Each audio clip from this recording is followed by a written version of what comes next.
Good afternoon. We are here with Monique Desrosiers, the new author of The Three Heirs. And Monique is going to read a few snippets from her newly released book. Thank you, Jeannie. The Three Heirs, Chapter 1. On August 1, 1790, the day of my 7th birthday, Delilah stops writing as she allows herself to be surrounded by thoughts of the home of her youth. She can't help but replay every detail of the dream in her mind once more before writing it down. "Would you like a cup of tea?" asks the little brown-haired girl, smartly dressed in a new blue and white tunic.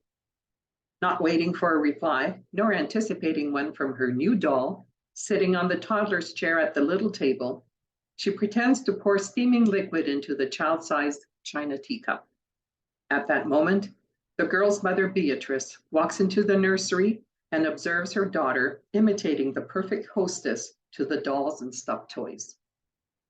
Beatrice turns to sit on the bench underneath the window, ignoring the nanny knitting in the corner, rocking in her favorite chair. The child is excited by the rare appearance of her mother in the nursery during playtime, and in the hopes of pleasing her says, "Look, Mama, I am giving tea to my most special friend, Charlotte." "What did you say?" asks the shocked woman, turning toward her only living offspring. "What did you call her?" "Well, Mama," replies the little girl sheepishly, becoming frightened by the sudden dark look on her mother's face. "She is your special friend, so I invited her to my party." "How dare you!" exclaims Beatrice as she rises. In 2 strides, she reaches the child and slaps her on the face with an opened hand. The strength she put behind the assault makes Delilah fly out of her chair. While the girl is in the air, she wails and grabs onto her cheek.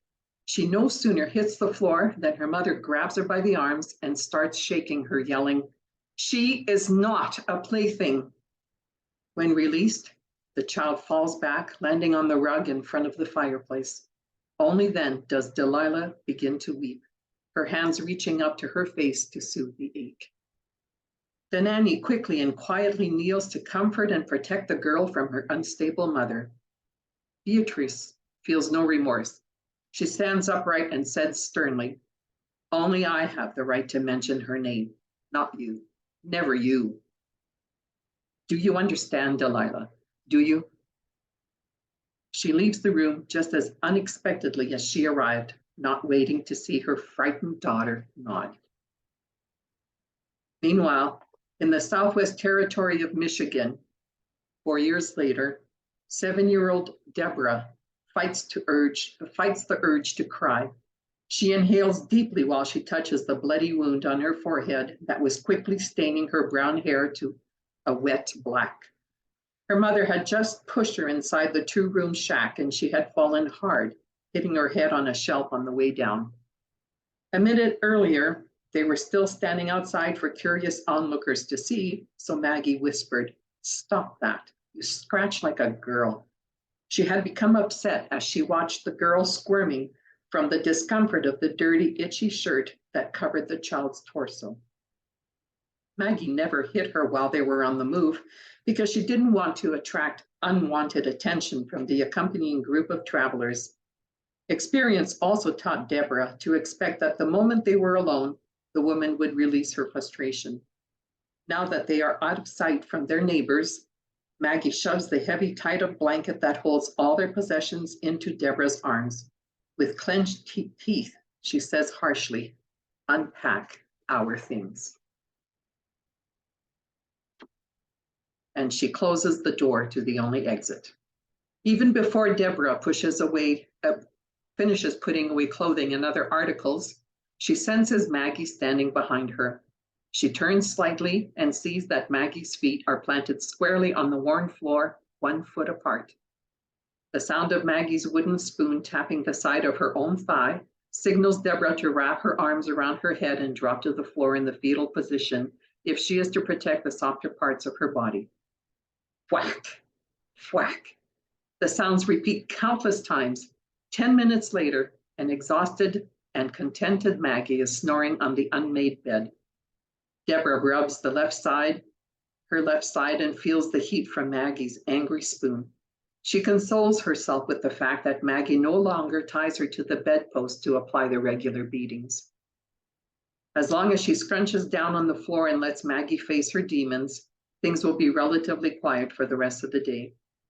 Deborah's hair had been chopped off before they left the previous town. Whenever Maggie cut her hair short like that, Deborah knew that they would be relocating soon. This time around, Maggie had said to the girl while she cut her hair, "Your name will be Bobby. You hear me? Nobody's business but our own on the reasons why."